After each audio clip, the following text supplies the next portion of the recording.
E marca muito a época que a gente começou a surfar, o tempo que a ilha era só estrada de barro. Nós fazíamos barcos, fazíamos umas barcas de surf, como a gente chama, com 4 ou 5. Hoje você vai pra praia, vai sozinho, escondidinho, porque tem muita crowd. Naquela época não, você acordava, ligava pros amigos, cedinho, vamos pra praia. Enchia o carro com 5, 2, 3 carros, e ia pegar onda porque não tinha ninguém, simplesmente ninguém era surfista aqui. A cultura do surf, né? Uma cultura boa, uma cultura saudável, vamos dizer. Essa imagem de uma ilha maravilhosa, um povo receptivo, uma galera super saudável. Eu acho que o surf ajudou Florianópolis a aparecer no cenário nacional. Acho que talvez tenha sido o esporte que melhor divulgou a cidade. O surfista internacional, ele tem o sonho de conhecer o Havaí, o surfista brasileiro tem o sonho de conhecer Florianópolis. E isso movimenta a economia em Florianópolis.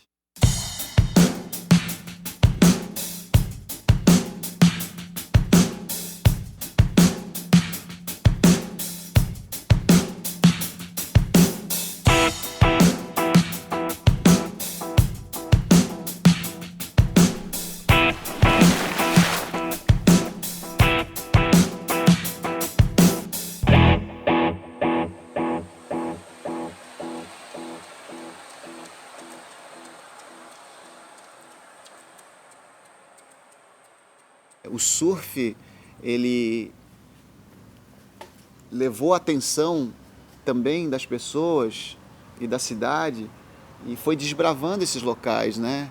Foi transformando esses locais. Era Barra da Lagoa de vento sul e Joaquina de vento nordeste.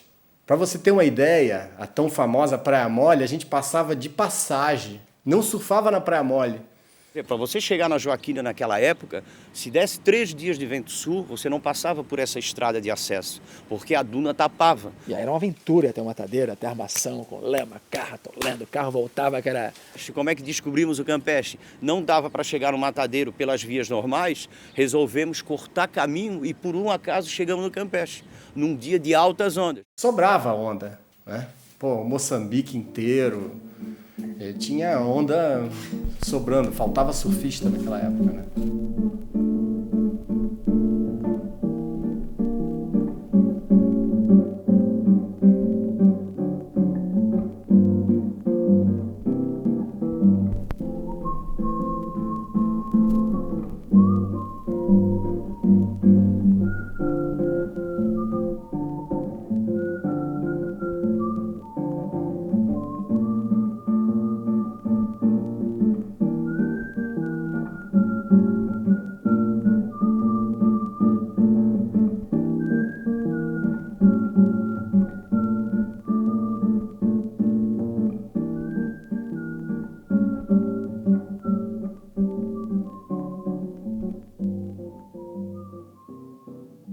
Então havia os pescadores, chegaram os surfistas, atrás dos surfistas vieram algumas gatinhas, né?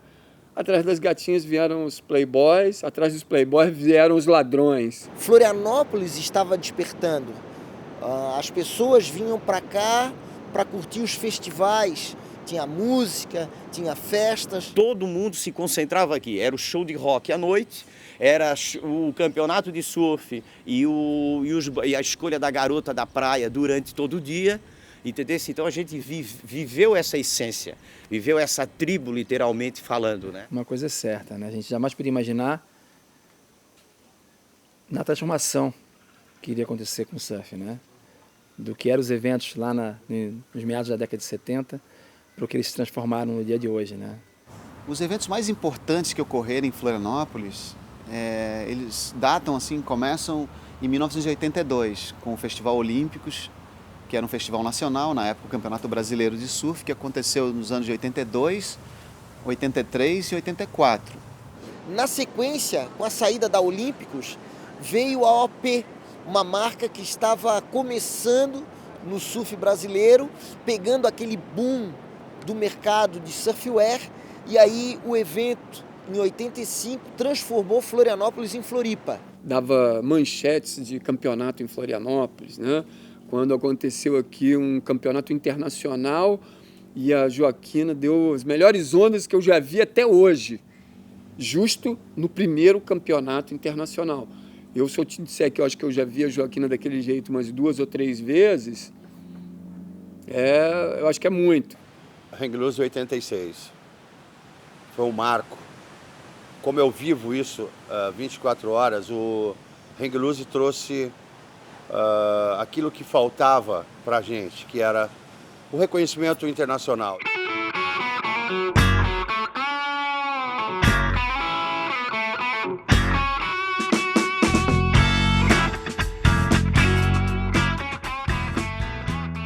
Foi algo que marcou a história, não só do surf de Santa Catarina, do Brasil, mas do circuito mundial, porque todos saíram daqui achando que aqui era alguma coisa como Indonésia, né?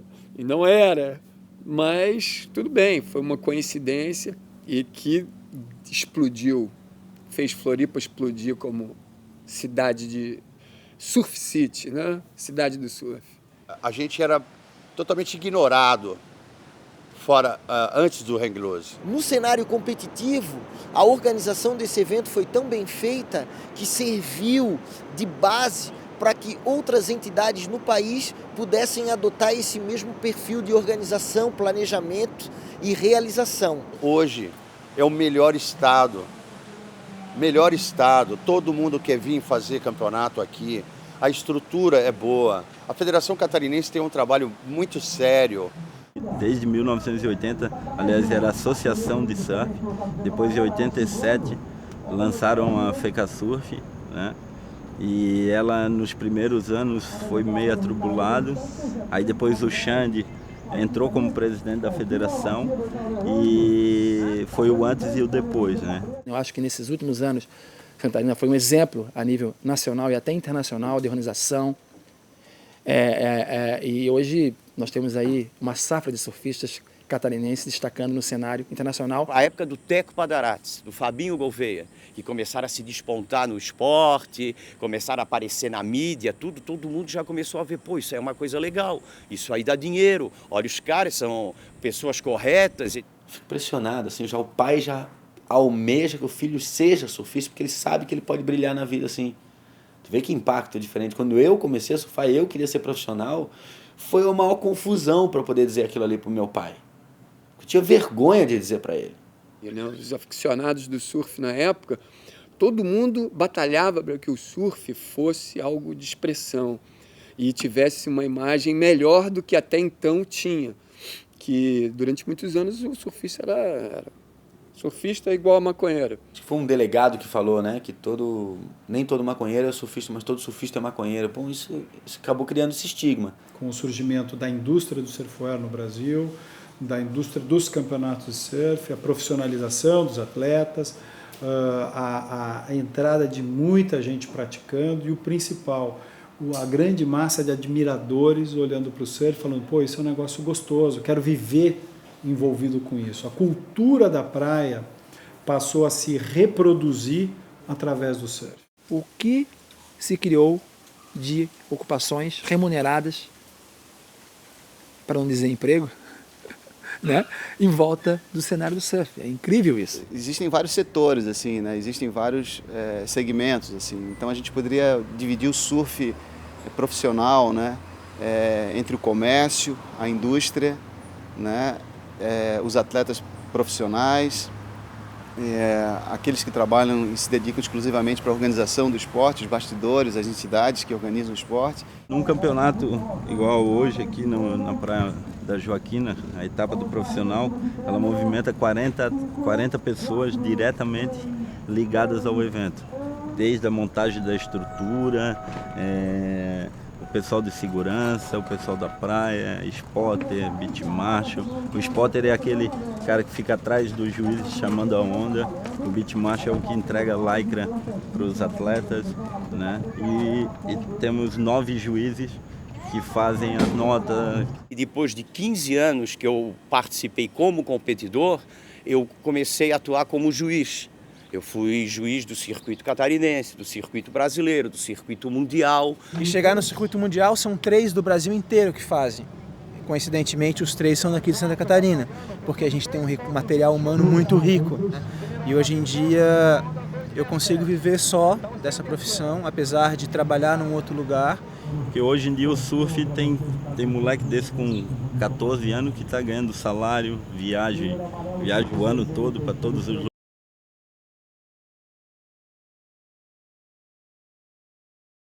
Receber o surfista profissional como profissional mesmo, que é uma carreira, que a pessoa se dedica, treina e vive isso, só faz isso da vida e é o trabalho dela, tem o sustento dela, da família.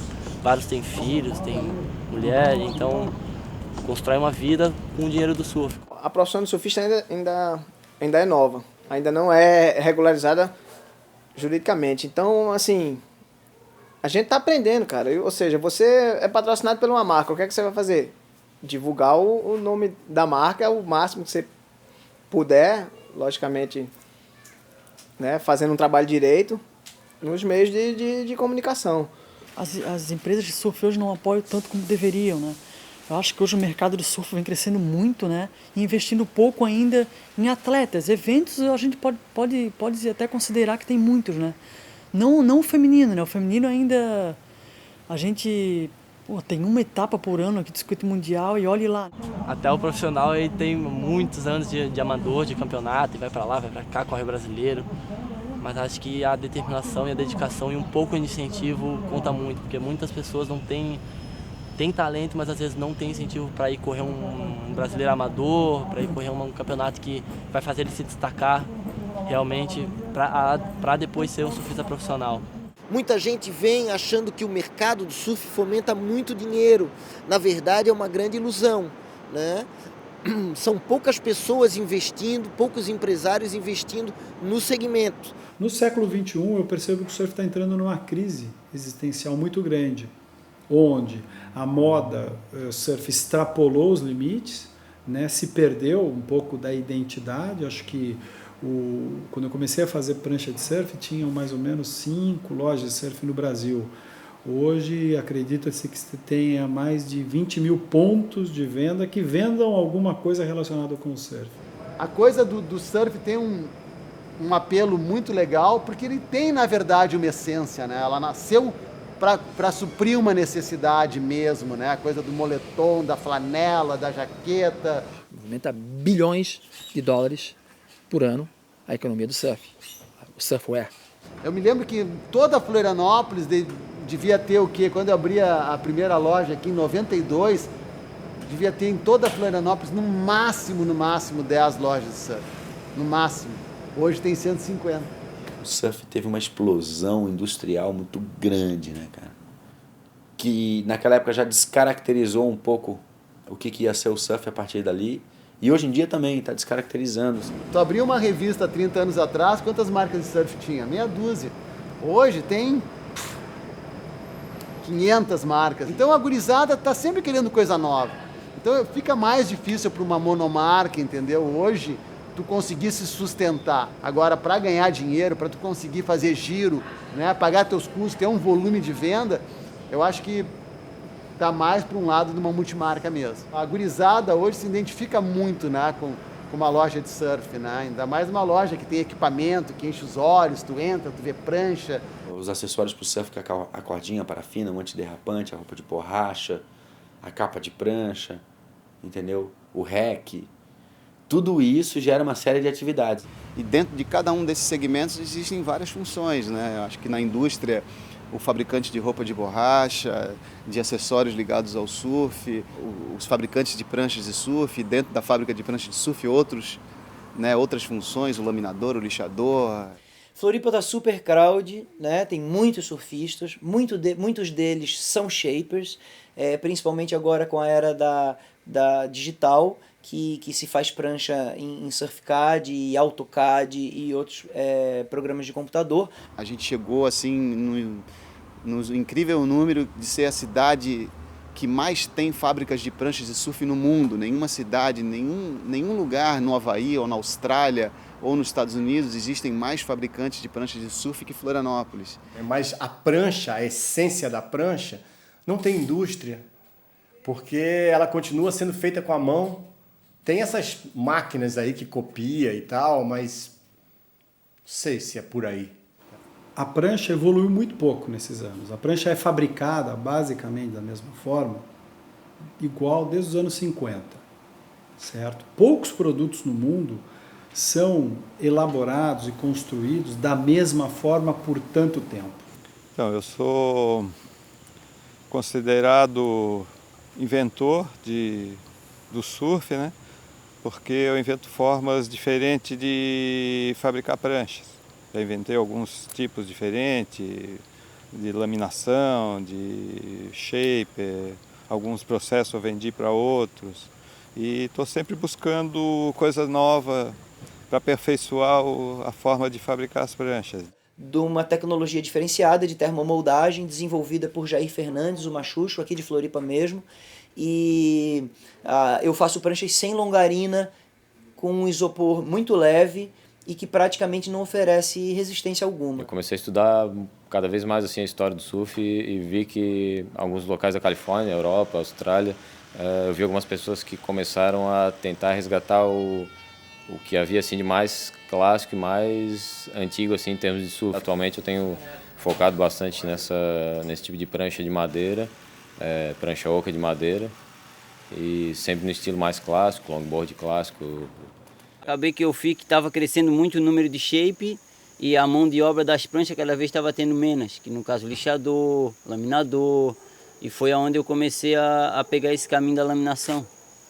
Em relação à minha profissão, é ficar aqui dentro dessa oficina o dia inteiro, mexendo em tudo que é prancha velha, nova, coisa que ninguém mais quer mexer, eu gosto de mexer. É prancha quebrada no meio, é bolha, é prancha zero, é qualquer prancha. Eu gosto de ficar aqui o dia inteiro mexendo em prancha. A carreira que eu comecei, artesão, hoje ela está migrando para duas vertentes. Uma de designer e o artesão que executa. Então você vai começar a ver muita gente projetando o produto, mas não tendo essa habilidade de executá-lo. Então talvez o produto comece a ganhar uma nova dinâmica. A prancha ela é do jeito que ela é, formato que ela tem, por consequência da forma que ela é fabricada. Esse processo manual. O que tem é muita gente fazendo fundo de quintal que acaba atrapalhando os que são mais profissional, né?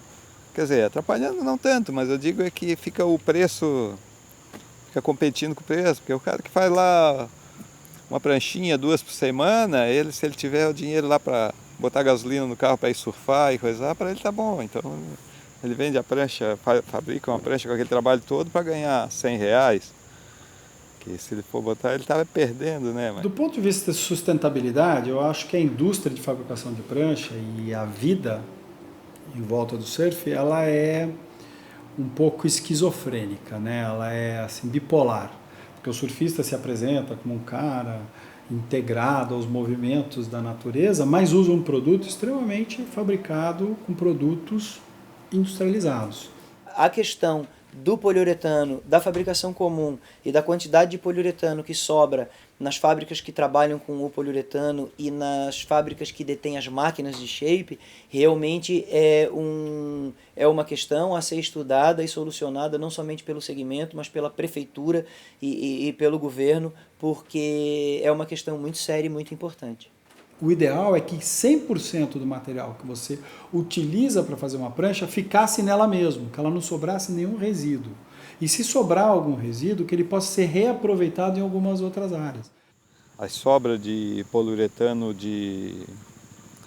das máquinas de shape já está sendo usada para misturar no concreto. O pessoal já está usando, fazendo esses blocos de concreto para muro, para parede. Agora, se você considerar que uma fábrica de prancha, no padrão que a gente tem hoje, ela polui menos do que uma oficina mecânica, que tem lataria e pintura, é de se questionar qual é o impacto ambiental que cada um faz. Enquanto os materiais considerados ecológicos tiverem um custo muito maior, ou mesmo um pouco maior, a maioria das pessoas não vão ter interesse de estar pagando mais com preocupação de preservar, né? Uma ou outra pessoa sim, mas a maioria não. Eu acho que vai mudar, mas o feijão com arroz vai manter o mesmo a vida inteira. Poliuretano e uma fibra de vidro, isso aí vai ser eterno.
ideia do surf é basicamente a gente estar na água para se divertir, para descansar, para desestressar, e a gente, com o tipo de prancha correto, a pessoa vai aproveitar da melhor forma aquele mar, né? Se é um mar pequeno, um longboard mais grosso, se é uma onda cavada, uma pranchinha.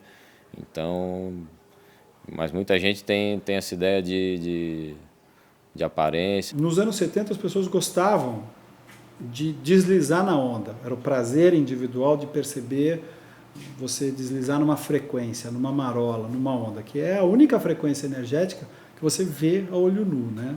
Então você brincar com essa gravidade era o prazer. Hoje eu percebo que o jovem pega a onda como uma forma de expressão individual. Ele quer fazer uma manobra para os outros verem, para aparecer no YouTube, para aparecer na televisão, e todo mundo quer surfar bem para aparecer. O esporte cresceu, ele se tornou uma profissão, né? Ele cresceu tanto que ele foi além do próprio profissional que compete, né? Que hoje existem profissionais que vivem de free surf, que vivem de surfar lugares inusitados, de surfar ondas grandes, e estão ganhando tão bem ou mais do que aqueles que competem como profissionais. A mídia hoje em dia está dando bastante espaço ao surf, já foi bem pior, foi bem precário, para ter um espacinho ali na televisão era tipo milhões de cabeças batalhando para ter um espaço mínimo. O cara ganhava o campeonato, tinha uma notinha ali. Isso que não ajudava a imagem do surf. Com a internet ficou muito mais fácil você ser um free surfer profissional. O surf está crescendo muito, várias esferas dentro do esporte foram abertas, né? Várias categorias também aparecendo, como o tow-in, teve essa explosão, o stand-up também hoje em dia. Na vida de free surf realmente tem que correr atrás, não adianta ficar em casa só pegando ondas, tem que fazer fotos, tem que produzir, fazer matérias. Muitas vezes os patrocinadores já agendam a viagem para fazer suas campanhas, né? Para divulgação da marca, ou seja, sei lá, acabaram de lançar uma bermuda, antes disso já botou a bermuda na mão do surfista e mandou ele para algum local para fazer fotos, né? Para divulgar na propaganda e testar também. Houve um momento mais próspero, mais glamuroso, que foi quando o surf explodiu no Brasil, várias revistas. Florianópolis teve a sua revista a nível nacional, que era a Inside. Ali abriu-se uma oportunidade para que eu me tornasse um fotógrafo de surf. Cara, acho que em comparação a outros lugares do Brasil, Floripa tem bastante fotógrafo de surf, bons fotógrafos em Floripa, assim. A concorrência saudável, ela é interessante. Você está vendo o trabalho de outras pessoas e a forma deles enxergarem uma coisa que você faz é bacana. Eu procuro evoluir nesse sentido. Para um cara que quer, um garotão que quer fazer foto para a revista, ele tem que se sujeitar a coisas que bem complicadas. Não dá para hoje um garoto novo chegar a viver de fotografia de surf, principalmente em veículo, né, especializado, porque hoje eles não estão pagando o que se pagava. Nós éramos felizes e não sabíamos. Os filmes de surf, as fotografias estão se reinventando também. Novas câmeras, a GoPro, a possibilidade de botar uma câmera no bico, novos posicionamentos dentro da água, fotógrafos mais arrojados. E as câmeras digitais, né, brother? Pô, cara, hoje você tem uma facilidade incrível. Antes você tinha que bater aquele monte de rolo de filme e deixar no laboratório para revelar. E daí é que você ia fazer a edição. Pô, hoje eu caio na água, cara. Pô, fiz a foto, vejo na hora. Isso é bárbaro. Caramba, ficou legal, não ficou legal? Então você matou toda essa ansiedade que existia antes, né, em questões milésimos de segundo. Por isso muitas pessoas perguntam, mas para ser fotógrafo de surf, hoje para você ser fotógrafo de surf, se você tiver uma noção de computador, de Photoshop, bastou. Antes não, antes você tinha que ter realmente o feeling, porque você não tinha a sua resolução na hora. Né? Hoje você vê na hora, você bate, você vê na tela, na hora. Na hora não ficou boa, vamos fazer de novo. O processo digital foi ruim por causa disso, porque de certa forma banalizou com um movimento de muita gente querendo ser fotógrafo e acaba refletindo no mercado, porque pessoas vendem fotos para preço de banana, um material que você chega, cai. se arrisca de vários sentidos, com equipamento, material que é super valioso. Uma nova geração que está vindo aí, muito boa, de fotógrafos. Só acho que vai ser difícil encontrar mercado para tanta gente que optou, que fez essa opção, e as revistas diminuíram. Só que, por outro lado, surgiu as marcas, que para eles era muito caro obter fotos para anúncios, para publicidade. Hoje ele tem um fotógrafo à sua disposição. Na mídia também existe todo esse trabalho, jornais, revistas, rádio e programas de TV, boletins pelo telefone, quer dizer, de surf repórteres e tudo quanto é tipo. Agora, com o advento da internet, trocentas mil outras funções também ligadas à internet. Acho que a internet, ela nos trouxe mais agilidade no sentido de você ter a previsão da onda. Isso aí mudou radicalmente, porque a gente viajava no peito e na raça. E muitas vezes, se você ficava um mês, você pegava 2 dias de onda. Hoje você põe no Surf Reporter, você vai saber que a onda vai entrar, o swell vai ter tantos dias, vento, etc. e tal. Então, esse lado foi muito positivo. Eu comecei no rádio como Surf Reporter no ano de 87. Não tínhamos aí as ferramentas que a gente tem hoje, nem esse mundo de notícias nos chegando diariamente. A coisa era muito mais feita no instinto, né? Não tínhamos telefone celular, tínhamos que vir para a praia e buscar um orelhão e que esse orelhão estivesse funcionando para que a gente pudesse passar as informações. Eu acho que hoje está tudo muito mais fácil, né? A comunicação hoje melhorou bastante.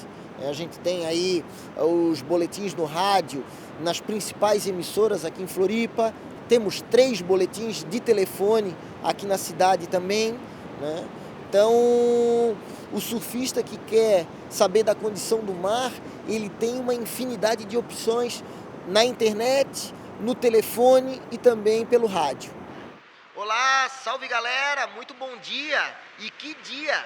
Uma manhã de céu claro, de boas ondas pelo litoral aqui de Floripa. O mar subiu, a ondulação é de leste, o vento é norte e noroeste, tá terral. Joaca, Praia Mole, Galheta, Santinho, com ondas em meios de praia, ondas abrindo, bons momentos, alguns tubos, tá valendo a pena. A água tá clara, tem boa temperatura, temos maré subindo. Vale o banho, vem pro surf. Numa época da minha vida eu ia lá e ficava sofrendo porque eu tinha que trabalhar e tinha que moldar o meu dia para poder fazer um pouco de esporte ao longo dele. Mas hoje, como eu ganho dinheiro para fazer uma coisa que eu fiz de graça a minha vida inteira, que é acordar e vir para a praia, eu, graças a Deus, tenho essa dádiva, né? De poder estar na praia todo dia de manhã. Hoje, com o advento da internet, com as possibilidades que a gente tem de analisar o mar pela internet, de como vai estar a ondulação, o vento, a gente traz a coisa um pouco mais mastigada para o ouvinte, né? Agora, é uma profissão, por outro lado, que tem as suas durezas também. Por exemplo, no mês de agosto, chovendo, vento sul, 7 graus de temperatura, 6 horas da manhã tem que levantar, meu querido, e tem que vir na praia olhar. Aquela história do Surf Repórter ser feliz, gostar de acordar cedo, que senão tá arrombado, né? Porque todo mundo fala assim, mas e a internet? A internet no escuro, no clarear do dia, quem botou foto na internet? Eu tenho que acordar, olhar o mar e fazer o meu depoimento, dizer, olha, o mar subiu, baixou, a ondulação virou para isso, virou para aquilo, o vento está forte, está fraco, a água está fria, está quente, traz tal roupa, traz tal prancha. Então isso é a minha avaliação no local, eu não posso prescindir disso. Então eu costumo muito brincar. Então eu falo, mas pô, você não faz previsão? Eu falo, não, eu faço visão. Eu vou lá, olho e digo o que eu estou vendo. Porque boletim de onda é credibilidade. O cara que está lá do outro lado do telefone, ele tem que acreditar em você. Ele tem que saber que tu está na praia, ele tem que saber que tu é bom surfista, senão não tem como. É impressionante assim, a quantidade de surfistas que tem em Florianópolis, né? Não é nem um surfista competidor, é um surfista praticante, que gosta de surfar. Hoje todo mundo tem algum parente que pega onda, um amigo que pega onda. Na minha rua, pô, cara, o cara que é fisioterapeuta pega onda, o veterinário pega onda, o frentista do posto pega onda. Então, assim, o cara que é surfista se sente num ambiente assim muito confortável, assim, né? Eu tenho vários amigos que são juiz, promotor de justiça, médico, advogado, engenheiro, político, enfim, que são surfistas e têm orgulho de ser surfistas. Desempenham a sua profissão, naturalmente, têm as suas famílias, final de semana, feriado, quando der, estão surfando. Com certeza o surf funciona por turnos, né? Tem o turno da 0 hora, que é essa turminha que chega no clareado do dia, tem uma turma fixa, mas o horário da crowd mesmo é a partir das 8h30, que o pessoal já tem os boletins, né? O pessoal já viu o boletim na internet, já escutou o boletim do rádio, então o cara já traçou um perfil daquele dia de surf, como é que ele vai ser.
Nós estamos na segunda geração de surfistas no Brasil.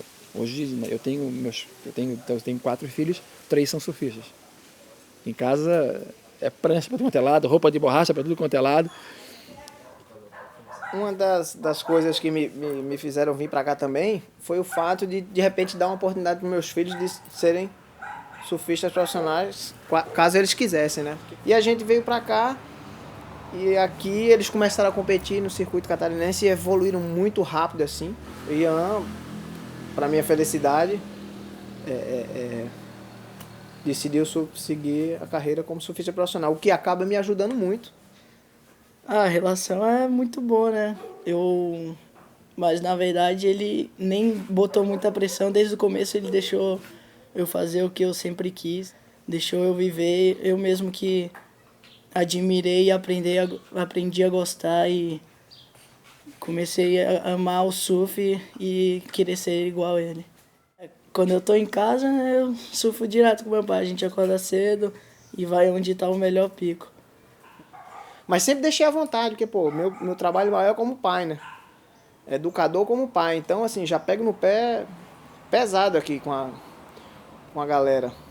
O neguinho me chama até de general. Já saiu até reportagem de revista, como eu acho que era coronel, general, sei lá o que era.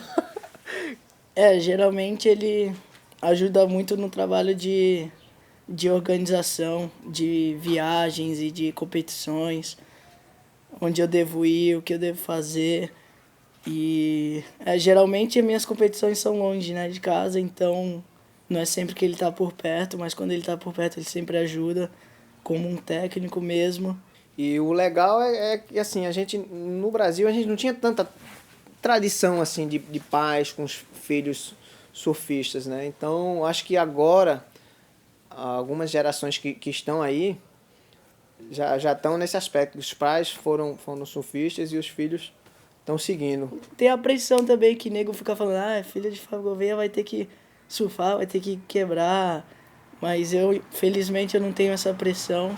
Eu sempre fui muito tranquilo com isso. E tem vários outros surfistas também que são filhos de surfistas profissionais, como o Miguel Pupo, que está arrebentando. Até o Pedro Zadel também, que estava comigo agora no campeonato, a gente corre campeonato junto. E é bem legal também ver nossos pais competiam junto nas antigas e agora a gente competindo junto. Porra, quando o meu pai, de certo, já faleceu e tal, mas de certo quando Ele estava com algum amigo dele, que o filho do amigo era doutor e eu era o quê? Surfista. O que teu filho faz? Faz prancha de surf. Porra, isso naquela época, 30 e poucos anos, 30 e poucos não, quase 40 anos atrás, era o fim da picada, né? Na minha época, ser surfista, puta, era que nem ser hippie, né? Ninguém gostava. Pô, os pais das nossas namoradas tinham o pavor da gente, porque a gente vivia em liberdade, cabelo, jeito de se vestir, a gente tinha um jeito próprio de ser e de viver. E tinha aquela história ainda, né, que hoje em dia não tem mais, né? Absurda, que surfista é drogado, maconheiro, aquela história ridícula isso, né? Porque, porra, surfista é um baita de um atleta, porque, porra, para encarar um marzão desse aí tem que ter muita saúde, e não é para qualquer um. Hoje o atleta que quer seguir uma carreira usou droga, ele vai estar fora, porque o surf é saúde, brother. Se você não tiver na ponta do casco, pô, treinamento, preparação física, alimentação, você não chega a lugar nenhum. Todo surfista de ponta acaba tendo um técnico. Então existe a profissão do técnico.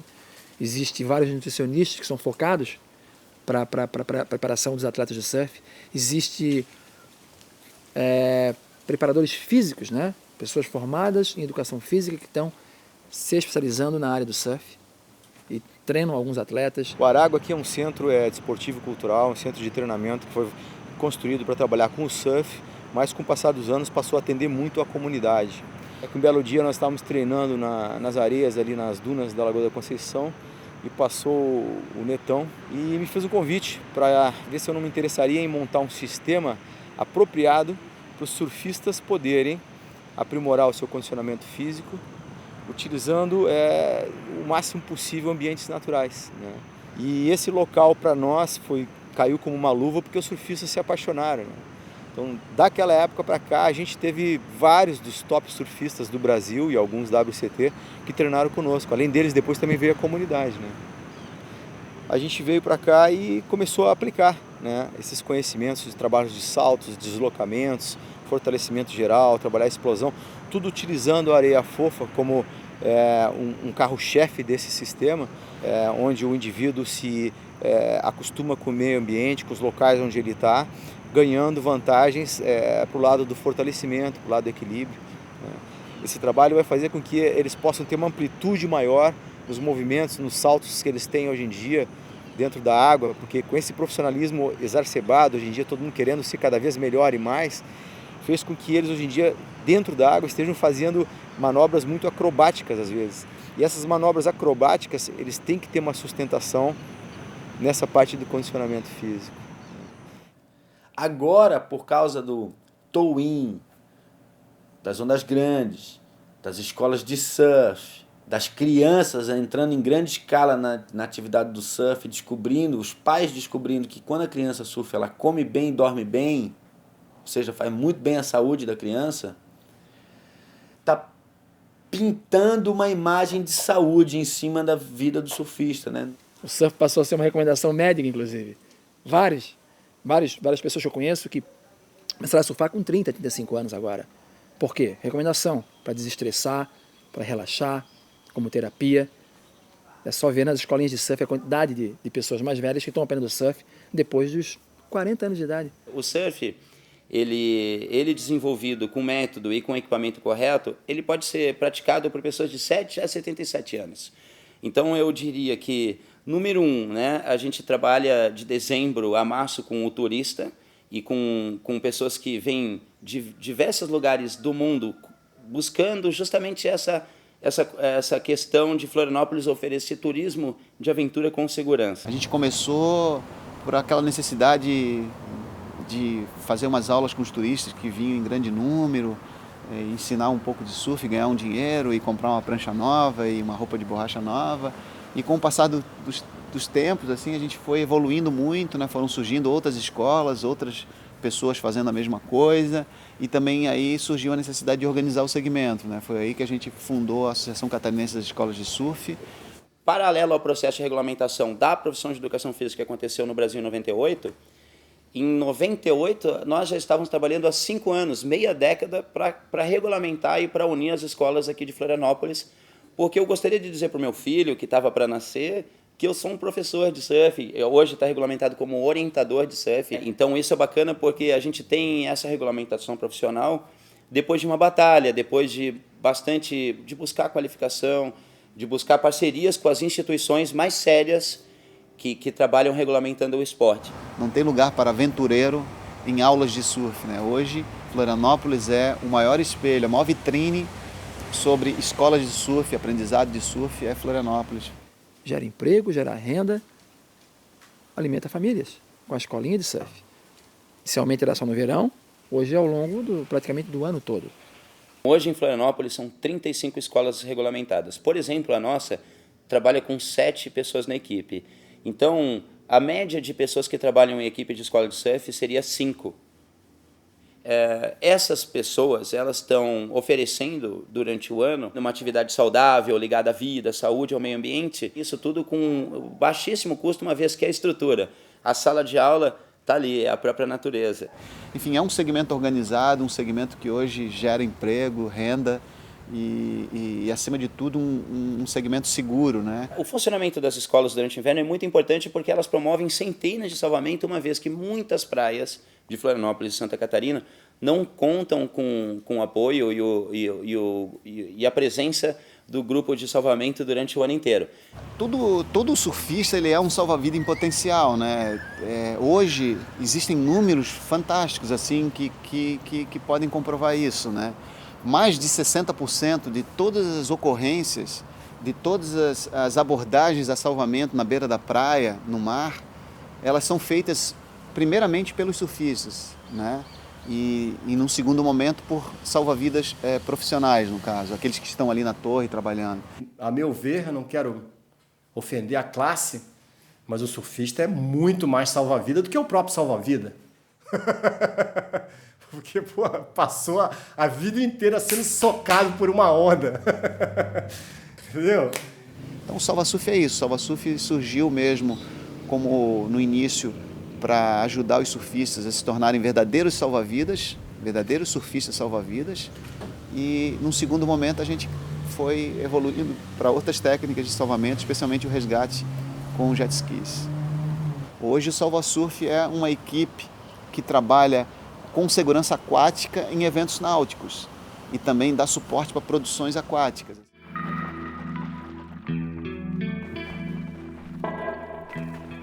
Quando a pessoa começa a pegar onda, ela adquire uma independência pessoal, que você tem que parar no raso, olhar para fora, enfrentar várias espumas para chegar no line-up, chegar lá fora e flertar com uma onda e pegar essa onda é uma coisa que só você pode fazer de fato por você. Então cada um no seu nível de performance, na exigência, buscando surfar bem, a pessoa acaba encontrando a experiência do foco, da atenção, da concentração, da atenção na ação, tão apregoada. Uma prancha, bota embaixo do braço, entra no mar, entendeu? Por mais negativo que possa estar, qualquer coisa, né? Naquele momento ali realmente não tem, né? Depois de um dia de surf, assim, de uma horinha que seja, meia horinha que seja, tu tem o tempo, tu vai ali dar aquela surfadinha, só dar aquela respirada, abrir o peito, né?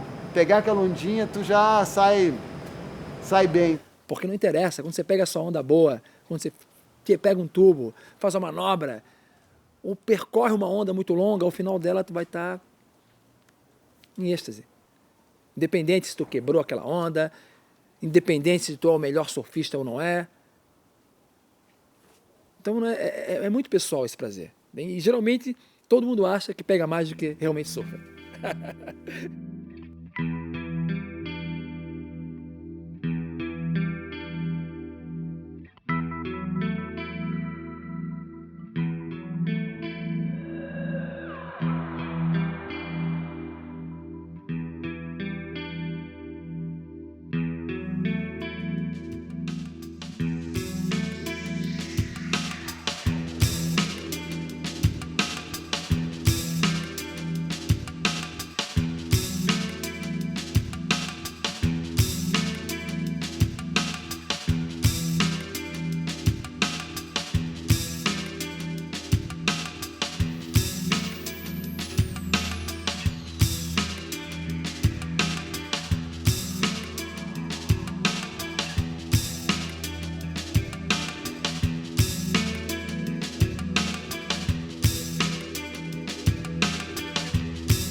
Na década de 70, você olhava e dizia, esse é surfista, aquele não é surfista. Hoje em dia, não. Hoje em dia, né, todo mundo é surfista aqui em Florianópolis. ou tem um parente, tem um filho, tem um primo, tem um amigo que é do surf. Essa ilha respira surf, assim, uma coisa que... Você vai nos outros lugares, você fica até meio, tipo, você fala que você é surfista, você fica com um pouco de vergonha, assim. E aqui não, acho que ela cresceu respirando surf.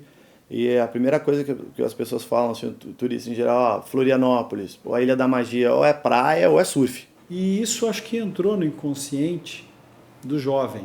E isso trouxe para Florianópolis muitos jovens a querer viver aqui, viver esse sonho do surf, viver na praia.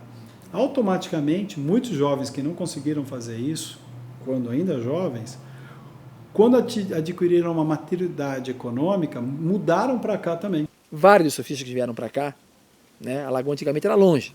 A lagoa era casa de praia para quem morava em Florianópolis. Mas as pessoas de fora que vinham morar aqui já identificavam como o melhor lugar para morar na cidade era a lagoa. Então começou a criar o quê? Um foco na lagoa, de jovens vindo morar para cá, ou pessoas de outro estado que têm os seus filhos que pegavam onda, justamente voltado pela qualidade de vida, né, pelas belezas naturais e por toda a tranquilidade que se tem aqui na Lagoa da Conceição, ou que se tinha, né, que com o passar do tempo foi complicando um pouco em função do trânsito, mas é incrível, né? A lagoa ela não tinha nada. Porque o surfista não ia, não dava para viver alienado a vida inteira como era antigamente. Ele tinha que ter um progresso, né? Tinha que ter vamos dizer, um jeito de se adaptar ao mundo de hoje, no caso, né? Não ia dar para andar descalço a vida inteira, né? Antes era estrada de chão, então era mais fácil. O surfista procurava uma aldeia de pescador, com um chão de terra. Hoje todo lugar que tu vai tem asfalto, então tu não vai ficar a vida inteira andando a pé, descalço, procurando uma onda, né? O público do surf é um público legal, é um público que respeita, o cara que respira o surf mesmo, ele vem, ele surfa, ele quer pegar o mar cedo, ele quer curtir, quer comer bem, ele quer ter uma qualidade de vida boa. E hoje a lagoa ela tem as próprias casas noturnas, os bares, os barzinhos, os restaurantes, as pousadas, né? Todas têm um viés de surf. É impressionante isso, né? E a quantidade de surfistas que hoje optaram por morar na lagoa. Então o surf ele transformou, com certeza, positivamente, a economia da Lagoa da Conceição. Então acho que o surf fez muito bem para essa ilha e ajudou muito, não só no quesito turístico, assim, as pessoas que vêm visitar, mas em todos os aspectos, assim, cultural, né? A parada já está cultural, assim.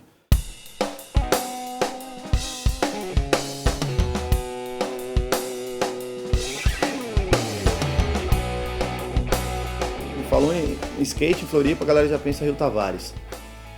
Todos os caras do skate surfam. E a galera do surf profissional tem bastante também nesse bairro. Então é uma coisa que esse bairro ele respira isso aí. Ele respira o surf, skate, rock and roll. Quem não anda de skate vai lá apreciar, pegar uma inspiração, umas ideias, tal. Sempre tá rolando um show, som, jam session com a galera de música ali. A galera tá sempre ali em volta do bowl e cara, a gente acaba que vira uma grande festa no mar, assim. Tá todo mundo ali, surfista profissional, skatista, artista, gente monoquilha. Vale tudo no bairro, assim. A galera se respeita, é um respeito mútuo que rola e a galera se diverte e a beça. A Ilha da Magia tem esse apelido justamente por esses detalhes. Você é fisgado pela ilha, não é que você tem um objetivo de vir morar na ilha, não, você é conquistado pela ilha imediatamente. E isso acontece com muita gente, assim.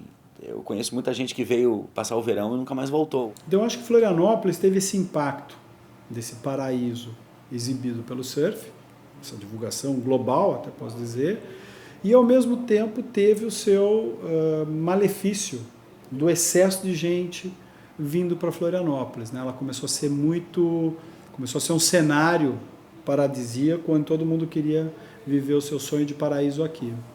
A gente tem que levar em consideração que está todo mundo aqui meio que acomodado e de repente começa a chegar.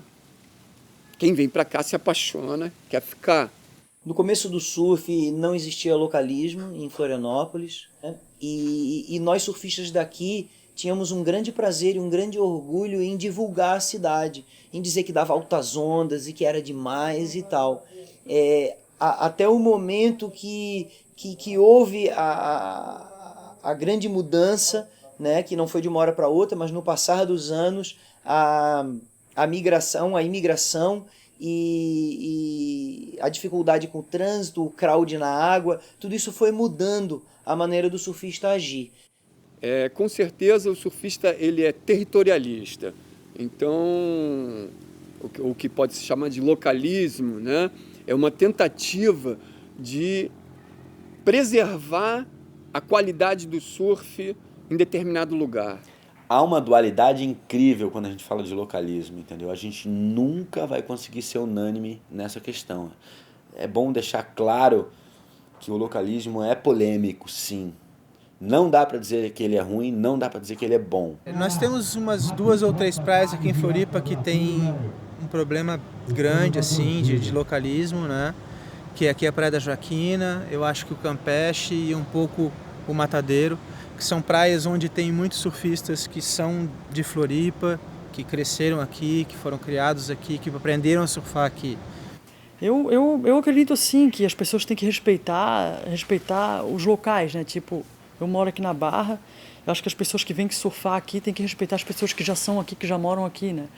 Alguns amigos, tem vários amigos daqui falam, sei o quê, eles brincam comigo, falam, tu é Raul, 30 anos, aqui para alguns a gente é chamado de Raul, né? Que é aquele surfista que não é do lugar. Quando o localismo ele surge durante um tempo como esse local é meu, você não pode estar aqui, então isso é extremamente prejudicial, porque na verdade não há nada mais bonito do que o ser humano receber bem e ser bem recebido.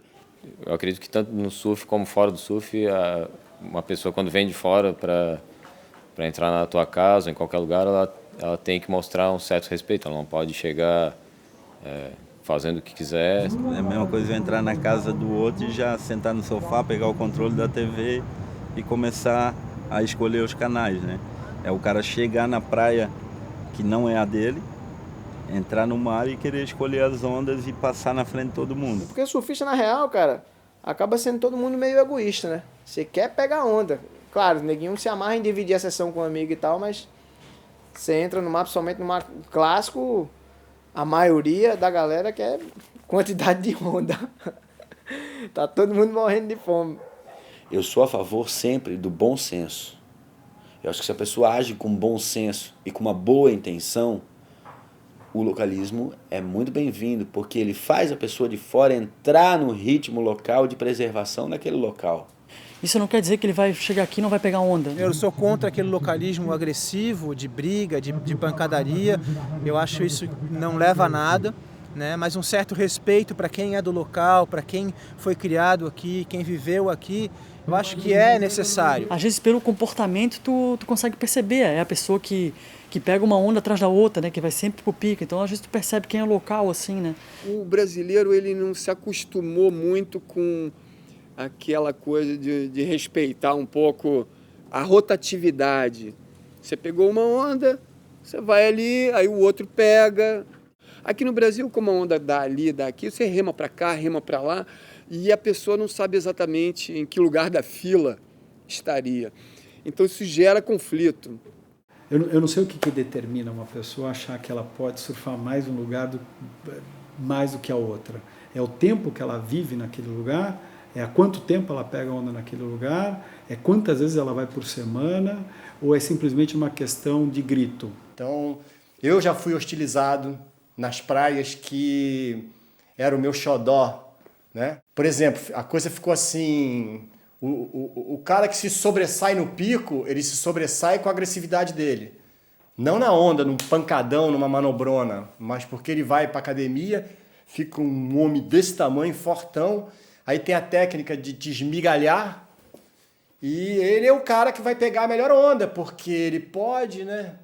Aí foi aí que eu acabei falando, vocês querem ficar com a praia para vocês ficam com a praia inteirinha. Eu acho que é mais um exemplo desse excesso de individualismo excessivo do surfista. Porque qualquer cara que conhece que tem onda boa em outros lugares e vai a outros lugares pegar essa onda boa, ele deixa de ser extremamente localista no pico dele. Isso é uma coisa que está ali intrínseca na pessoa. Existe o localismo no pescador, existe o localismo em bairros, existe no surf também. Essa questão da tainha, né, aqui, principalmente em Florianópolis, nós temos culturalmente um problema muito antigo. O surfista de Florianópolis, de certa forma, ele conhece a importância da cultura da pesca da tainha, que é centenária, é muito mais antiga, né? A pesca artesanal, estou falando. O nosso pescador da tainha, que é aquele do pirão d'água, do pirão de nalho, né? Com a tainha frita, enfim. Esse pessoal que vive dessa época do ano da pesca da tainha tem que ser respeitado. Sabe? Geralmente, o período da tainha vai de 1º de maio a 15 de julho, né? São 2 meses e meio.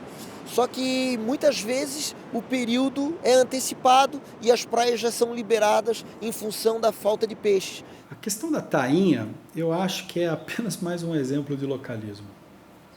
O pescador acha que tem mais direito ao mar do que o surfista.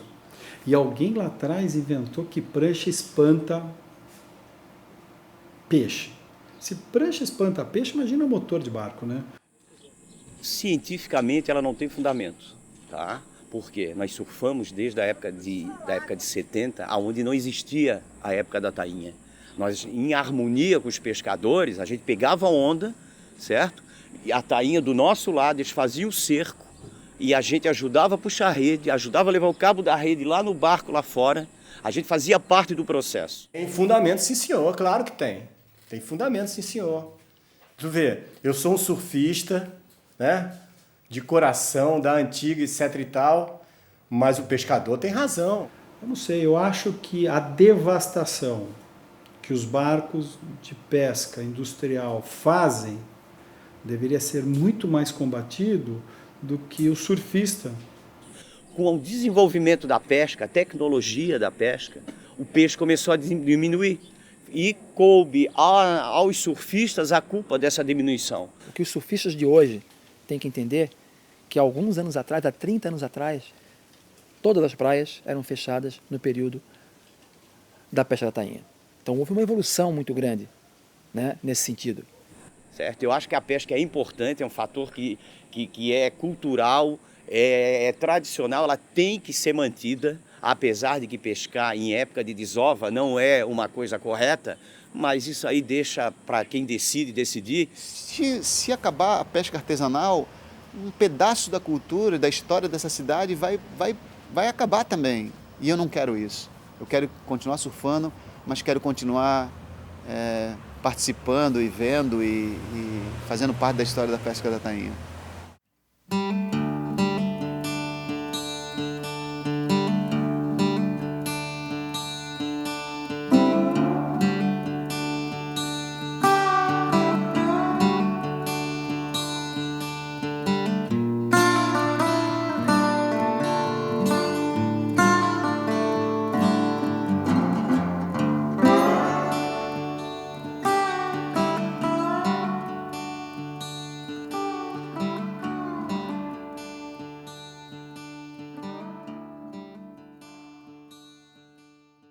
Nós temos excelentes surfistas que são filhos de pescadores. Os próprios pescadores observaram que, fora da época da tainha, que é 2 meses, muitos deles hoje sobrevivem do turismo e da economia que o surf traz para a cidade. Com a pousada, com o aluguel lá dos quartos das casas, com a vendinha, com o restaurante do PF. Nessa atual conjuntura, acabou existindo muito mais surfista do que pescador, né? Então a coisa começou a aumentar, a pressão também, e essa guerra é uma guerra que não vai ter fim, nem vai ter entendimento, né?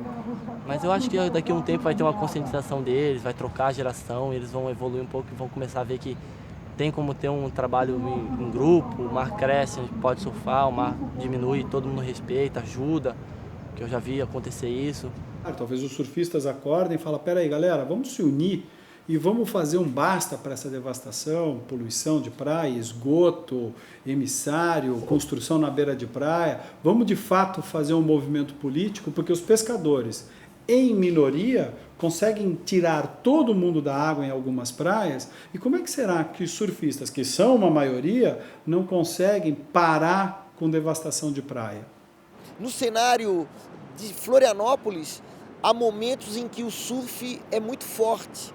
Eu cito o exemplo, o movimento SOS Praia Mole, onde a galera do surf proporcionou uma movimentação na cidade para que não houvesse as construções que estavam sendo planejadas na década de 80 na Praia Mole. Na Lagoa da Conceição também, né, a gente está passando aí por um problema da lagoa, da poluição da lagoa, e o pessoal do surf também encabeça, junto com os moradores, junto com os pescadores locais, esse movimento aí para tentar salvar a Lagoa da Conceição. Para Florianópolis, assim, o surfista é uma referência de um guardião da natureza. Você pode perceber que todo surfista ele tem uma relação íntima e verdadeira com a preservação do meio ambiente, né? Isso é uma história muito bacana para a cidade nossa. Então o surf é muito responsável por esse desenvolvimento turístico, econômico da ilha. Eu acho que o intercâmbio, a questão da educação, por mais que a gente tenha o problema da especulação imobiliária e do avanço desenfreado demográfico em cima do território da ilha, por outro lado, a educação da ilha foi se transformando, entendeu? O surf ele educa as pessoas a protegerem o meio ambiente, a respeitarem o espaço um do outro, porque dentro d'água isso é absolutamente necessário, em cima de uma onda. Eu percebo que muito surfista acha que é mais do que os outros porque pega onda. E a comunidade não é unida, muito pelo contrário. Pela dimensão que tem, pelo impacto que tem socialmente, pela presença que hoje tem num lugar tão frágil quanto é a praia, eu acho que o surfista é muito pouco unido e faz muito pouco por si próprio. A gente vê que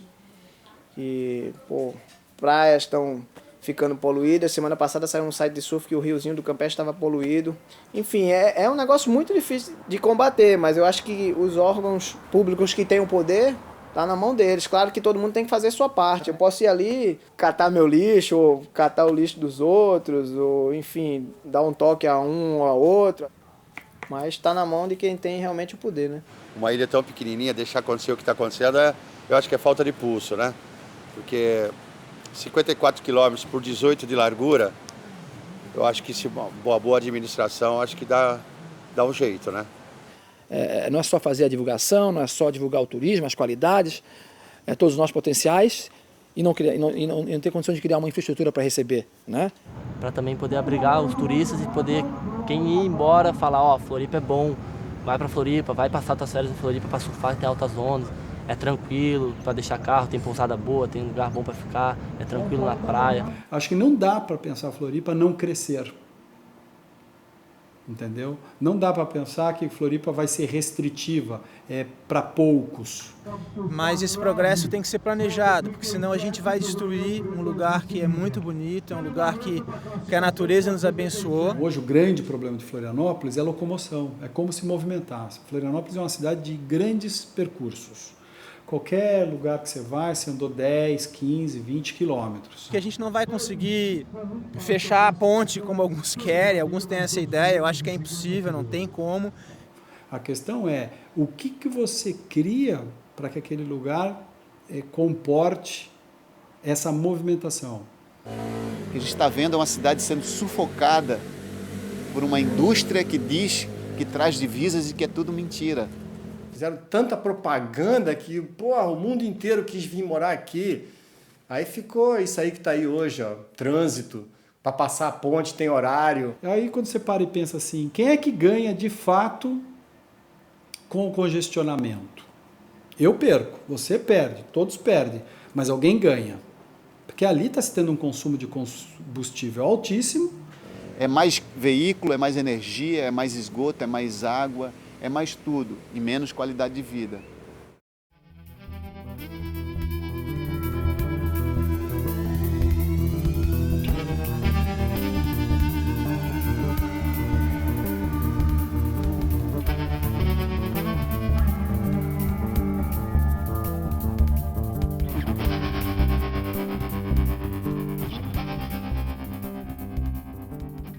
Acho que é muito importante hoje, cada um de nós, deixar o egoísmo de lado, deixar de pensar só em si e pensar que seu filho, seu neto vai viver nessa cidade. E se você passar para eles uma consciência de que é uma vida mais tranquila, uma vida mais natural, uma vida mais menos.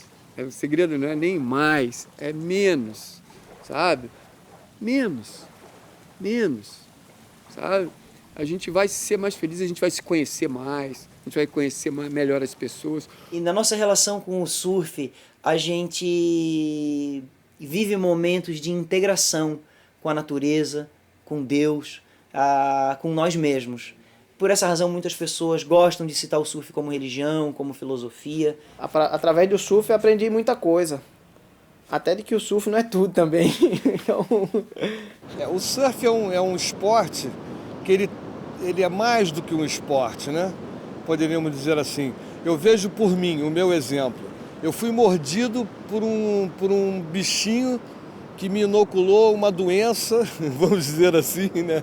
Bem brincando, que eu convivo com ela até hoje, que é o surf. O cara que pega uma onda e sente aquela sensação, ele vai fazer tudo na vida para conseguir ficar a maior quantidade de tempo em pé em cima de uma prancha. Minha relação com o surf é assim. É um vício gostoso de ter, cara, que só faz bem. Então tá ótimo. Quero mais é que ele tome conta de mim. É essa coisa religiosa que o cara tem, que o cara acorda, primeira coisa que ele quer é internet para ver se tem onda, liga para um boletim, ele liga para um amigo que ele sabe que está na praia. Isso é quase que uma doença mesmo, porque o cara não consegue viver sem isso. E não só surfar, você tem que ver, comemorar com teus amigos, sair da água e falar, e pegar o carro e lembrar daquela onda, daquela sessão. E eu acho que isso aí torna o surf muito especial, forma essa tribo que você quer. Ao mesmo tempo que ele é individual, você pode surfar e fazer a tua cabeça sozinho, você quer compartilhar com os amigos. Os meus amigos do surf da década de 70, eles são meus amigos até hoje, porque o surf aproxima aqueles que praticam. Então hoje são todos na faixa de 50 para cima, e quando nós vamos pegar onda juntos, viram verdadeiras crianças, só pelo prazer de estar surfando. Mas o surf é uma experiência de vida muito mágica e eu diria até divina. E Florianópolis é a nossa mãe, é a ilha, é a natureza que nos carrega. Floripa só tenho que elogiar, né? Aqui o lugar é bom pra caramba, até o pessoal pega muito no meu pé que eu não... É difícil eu viajar, ir para outros lugares, assim, né? Aqui todo mundo que viaja diz que o melhor lugar do mundo é aqui, então por aí tu já vê. E o surf mais ainda, né? O surf é uma coisa que eu sempre... que eu puder, eu vou fazer a minha vida inteira. Eu creio que se tu tiver uma saúde boa, vai surfar. Tem surfista até de 80 anos surfando aí pelo mundo afora. Aí, então, só muda, claro, o tamanho da prancha, o tamanho da onda, mas continua surfando. Se não der pra surfar em pé, surfa deitado mesmo. Mas vai indo, né?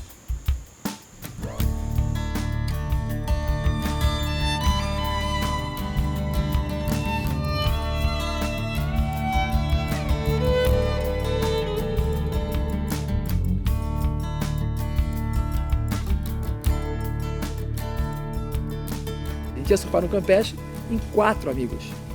4, você nunca encontrava um outro dentro d'água. Em 10 no Campeche você não encontrava, porque um pega uma onda muito longa, um point break de direita muito longo, enquanto um tá pegando, o outro tá no meio, o outro tá na praia voltando. A gente ficava agoniado, perguntando se o outro viu a nossa onda. Pô, tu viu a minha onda? Tu viu a minha onda? O cara, pô, não vi, pô, não sei o que pega. Então o Campeche era isso, cara.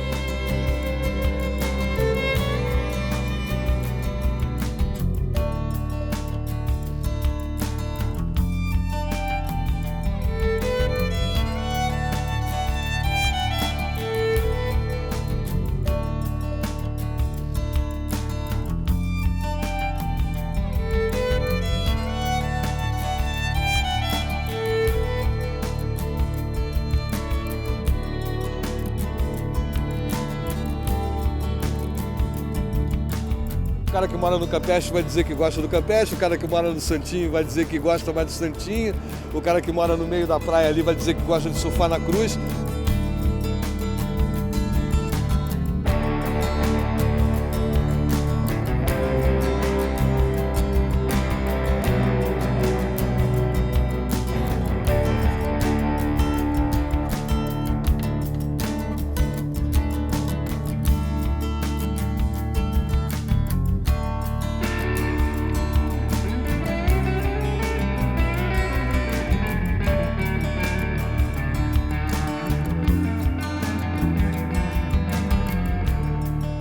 Um cara imprescindível na história do surf aqui da região foi o Klaus Kaiser. O Flávio Abaide, o Roberto Perdigão, o Arnaldo Spire, que até hoje são personagens do surf. Tá Roberto Lima, o Bita Pereira, que foi vice-prefeito da cidade. Paulinho Pio, que foi shaper, foi um dos primeiros shaper aqui na ilha. O João Schlickman, o Fidão, que trabalha comigo aqui, que é um cara muito antigo. Caras como o Davi Usadel, o Bilo. O Bilo foi um grande ícone da minha geração. Quem mais? Puxa vida. De cabeça é complicado, tá?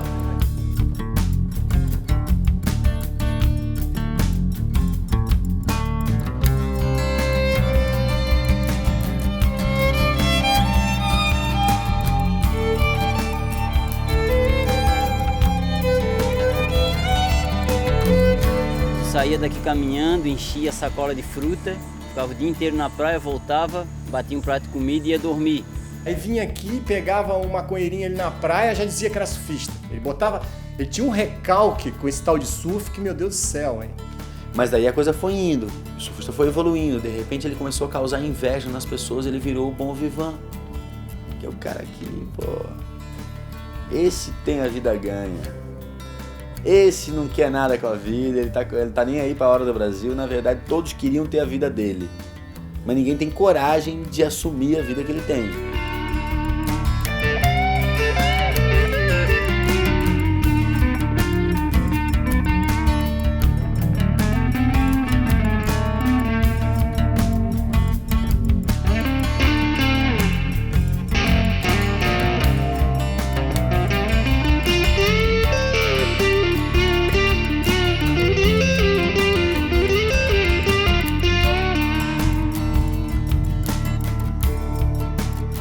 Eu faço 60 anos, cara, tô aí, ó, batalhando, firme e forte, que eu ainda dou minha surfada aqui, né?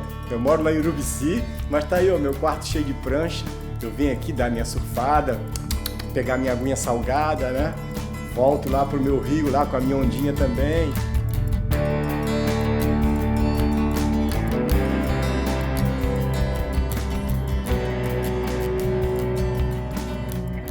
Eu vou ficar falando qual é a condição de surf do Campeche, os caras vão ficar malucos. E se eu falar da Joaca, os caras vão ficar malucos. E da Mole, do Moçambique, da Praia Brava, e do Santinho, e do Matadeiro, e todo mundo, cara. Tá? Eu prefiro dizer que dá onda em tudo quanto é lugar, dá alta zona na ilha, e que eu fiquei chocado quando eu vi a Joaquina quebrar a primeira vez e o Campeche quebrar a primeira vez, mas não vou entregar o ouro pro bandido, né? Desculpa, tá? Pode até publicar isso. Surfista tem longa vida, muito mais que um ser humano comum, né? Um cidadão... Não sei, acabou, cara. Não tem mais nada pra falar.